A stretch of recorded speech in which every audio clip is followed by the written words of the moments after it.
अश्वधानश्च संशयात्मा विनश्यति।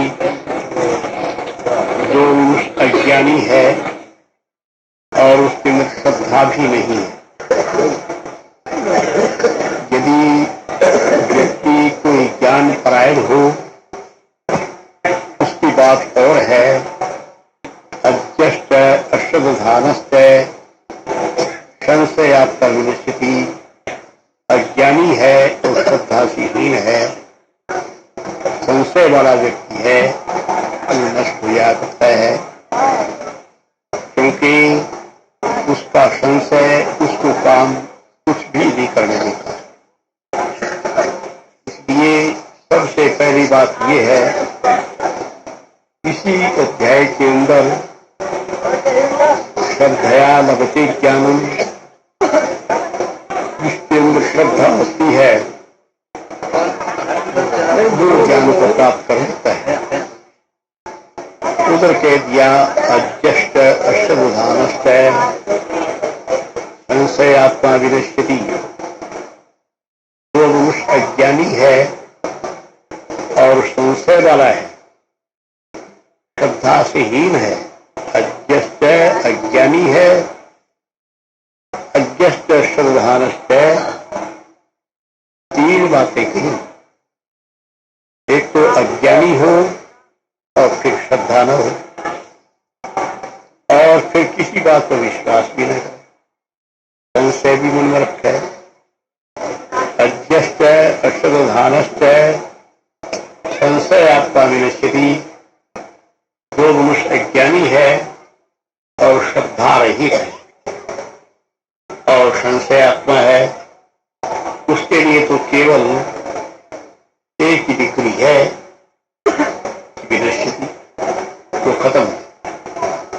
पहली बात तो यह है, मनुष्य के अंदर श्रद्धा होनी चाहिए। श्रद्धा सतोगुण का प्रभाव है।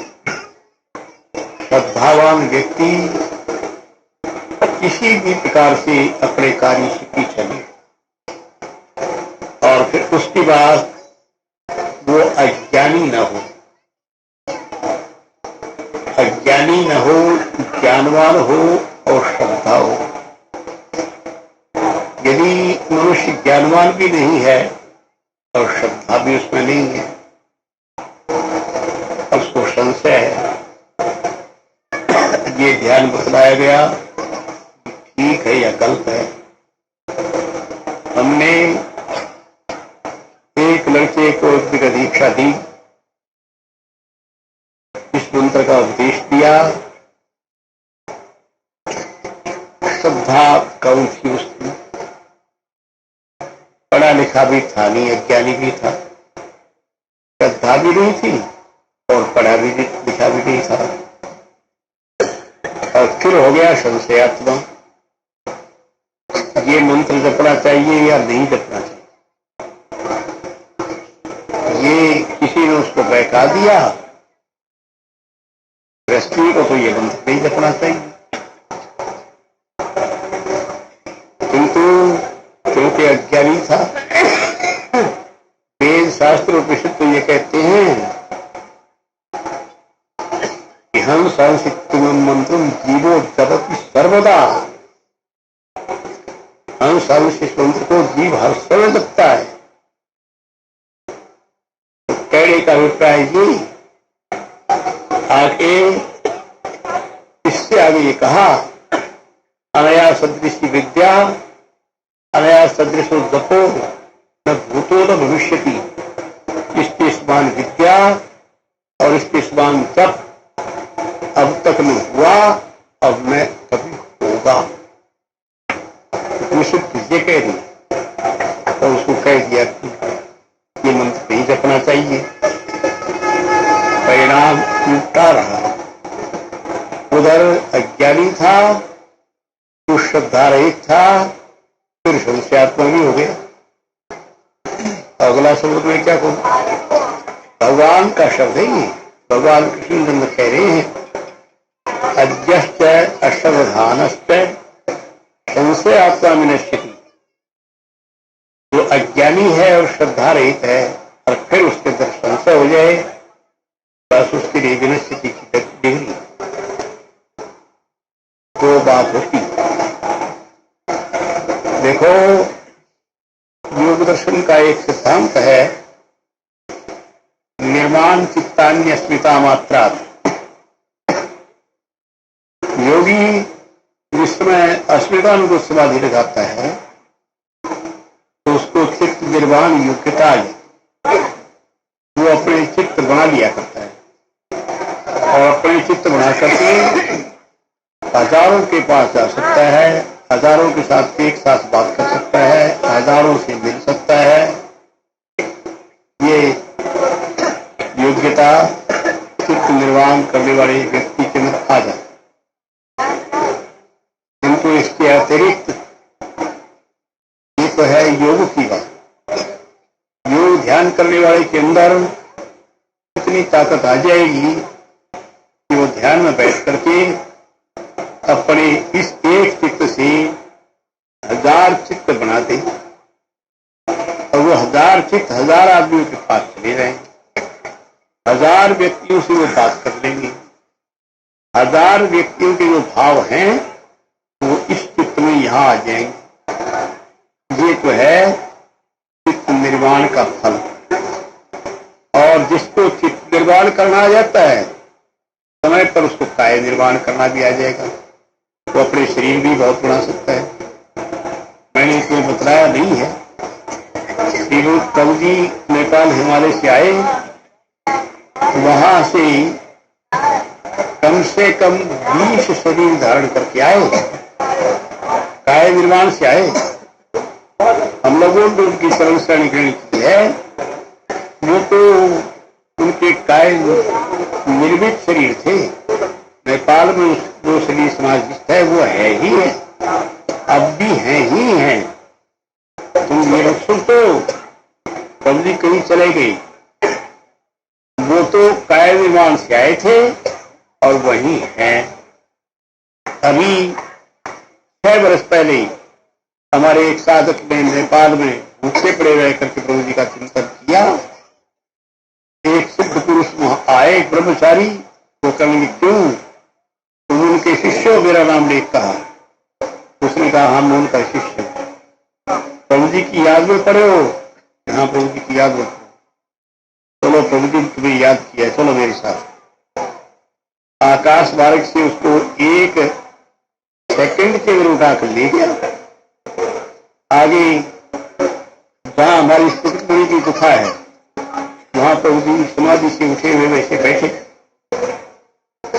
तो प्रभु जी ने उसको देख कर कहा, तुम हमारी याद कर रहे थे क्या? प्रभु छोड़ा नहीं, प्रणाम नहीं करा, दूर से प्रणाम करा। बस तुम्हें दर्शन हो गए। उससे कहा प्रभु तारी से छोड़ा उसको ही, वही नेपाल में छोड़ गया उसको। वो आदमी मौजूद है और शायद हो सकता है यहां आ जाए। चित्रकूट के जंगलों में घूम रहे हो, वहां पर भी उसके साथ कई चमत्कार हुए इस प्रकार।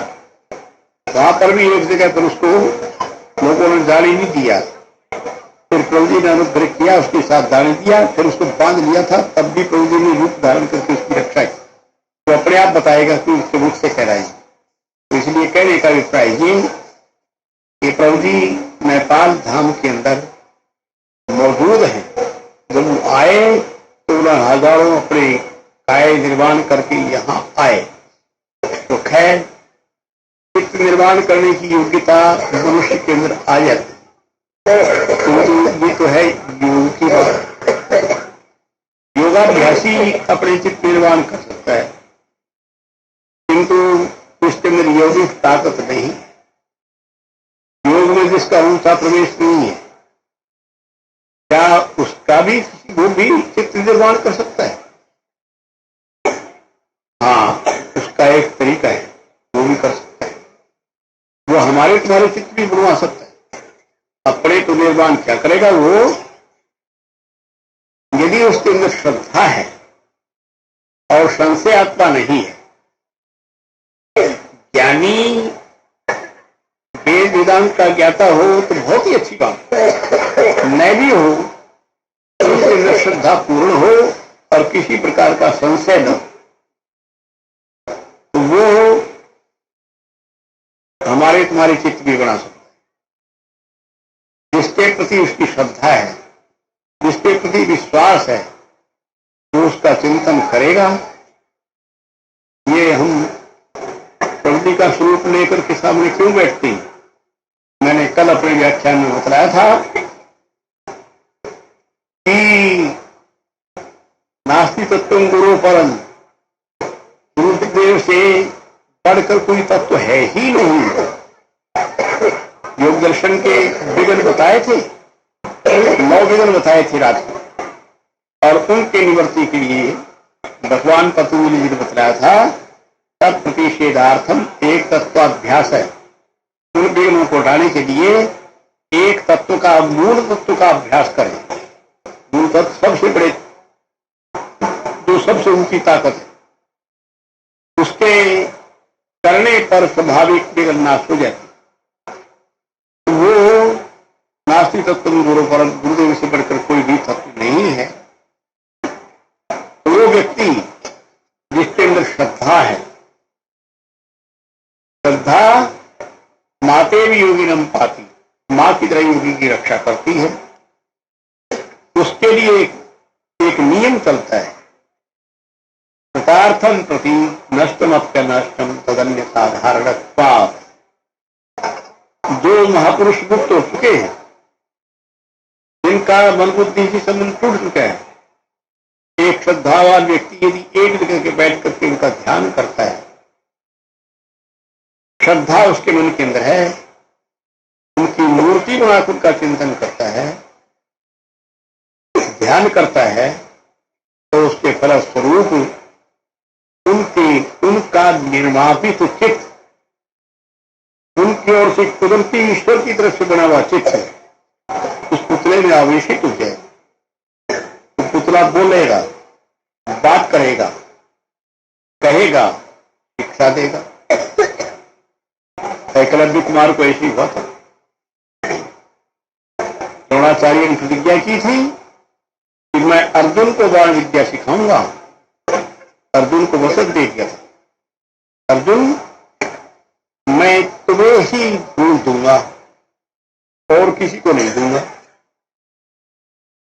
अर्जुन क्षत्रिय था, द्रोणाचार्य ब्राह्मण थे। कह दिया अर्जुन परा विद्या में तेरे को सिखाऊंगा। अर्जुन घूमता घूमता कहीं चला गया। एकलव्य कुमार बैठा हुआ, अर्जुन ने बाण चलाए, सब काट दिए उसकी। अर्जुन का फिर एकलव्य ने बाण चलाए, अर्जुन नहीं काट दिया, फिक्का हो गया, बड़ी मुश्किल हुई, छीन दिया अर्जुन। अर्जुन ने कहा भाई तू किसका शिष्य है, ये विद्या तेरे किसने बताई? द्रोणाचार्य। अर्जुन अपने गुरुदेव को चिढ़ गया, फिर निकल गया, गुरुजी तो मुझे वचन दिया था कि ऐसी विद्या में किसी को नहीं दूंगा, तो मेरे से बढ़कर बढ़ा दिया। कलगे की जाकर द्रोणाचार्य से कहा कि महाराज आपने उसे भील के लड़के को इतना ऊंचा मेरे से ज्यादा बढ़ा दिया। तो द्रोणाचार्य कहेंगे चलो मुझे दिखाओ, दिखा दिया। द्रोणाचार्य भी आश्चर्य में पड़ गई।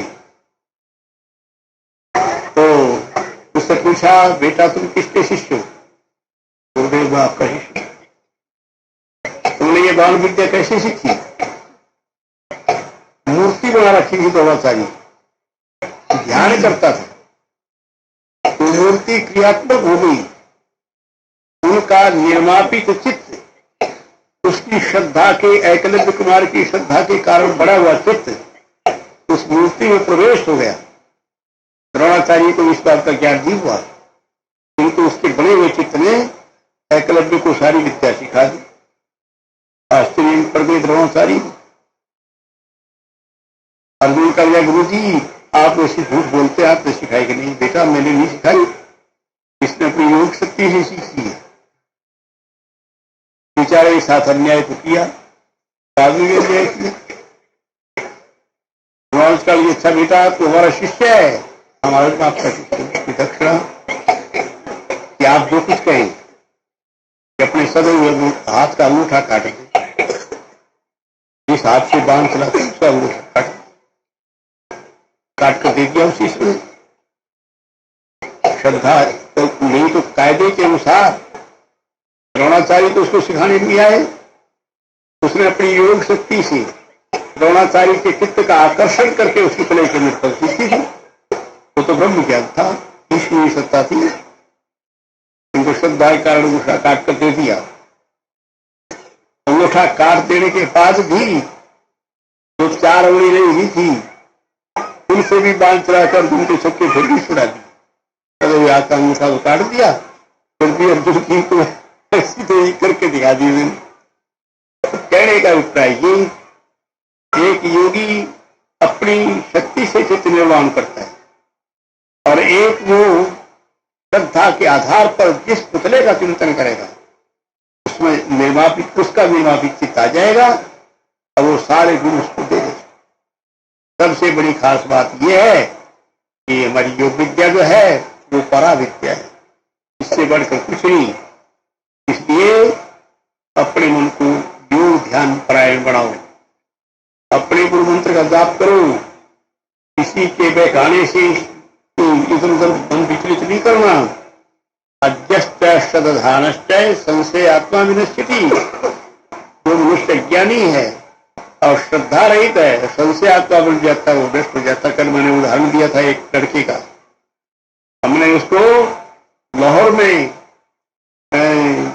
उपदेश दिया था, दीक्षा दी। दीक्षा देने के बाद उसका ध्यान बहुत लगने लगा, बड़े बड़े अनुभव भगवान राम के, कृष्ण के दर्शन सबके होने लगी। फिर आकर के उसने एक से पूछ लिया जयदयाल गोविंद का सी, देखो ऋषिकेश की झाड़ियों के अंदर केशवानंद भूत रहते थे, जयदयाल जी उनके दर्शन करने के लिए गए, उन्होंने इनकार कर दिया, दर्शन नहीं देंगे। तो उसके बाद भगवान कृष्ण ने केशवानंद भूत से कहा कि मेरा भक्त है, इसको दर्शन दो। केशवानंद जी बात मान ली, 12 के दर्शन दे दिया। तो उसने तो ध्यान की बातें बतलाई और ये पूछ लिया कि ये क्या है ये ध्यान। तो वो कह दिया कि माया है ये ध्यान में। उसने ध्यान लगाना छोड़ दिया। उसका नाम सदानंद है। पढ़ना जानते हो सदानंद को?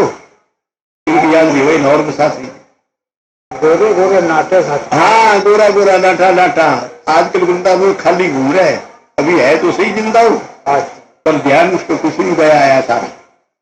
मेरे से जुड़ा था वृंदावन, मुझसे कर लगा एक बार फिर कृपा कर दो। उनका अब मेरे पास कृपा नहीं है, एक बार करनी थी कर दी। अब तो अपना संशय आत्मा होकर के दूसरों से पूछा, तुमने कह दिया ये ध्यान नहीं है, ध्यान एकदम रोज कर। तो इसलिए अध्यस्त श्रद्धानश्चय संशय आत्मा में स्थिति। जो मनुष्य ज्ञानी है और श्रद्धा रहित और संशय आत्मा है, उसको विनश्यति की डिग्री मिलती है। इसलिए प्रभु जी के चरण कमलों को हृदय में धारण करके, प्रभु जी हमारे वो गुरु नहीं है, काना बाती कुर तू चेला में गुरु, ये तो सर्वशक्तिमान है। नेपाल में धाम में बैठे हुए हर किसी को देखते हैं, और कोई दृढ़ तर तप करेगा तो उसको स्थूल दर्शन भी हो सकते हैं। इसलिए श्रद्धा पूर्वक उनके चरणारविंद का चिंतन करते हुए नित्य नियम से ध्यान में बैठो। सारा दिन चलते फिरते उठते बैठते अपने गुरु मंत्र का जाप करो, आपकी शक्ति का प्रकाश हो जाएगा। कुछ भी किसी प्रकार का भी कोई भी दिक्कत की बात सामने नहीं रहेगी। आशीर्वाद।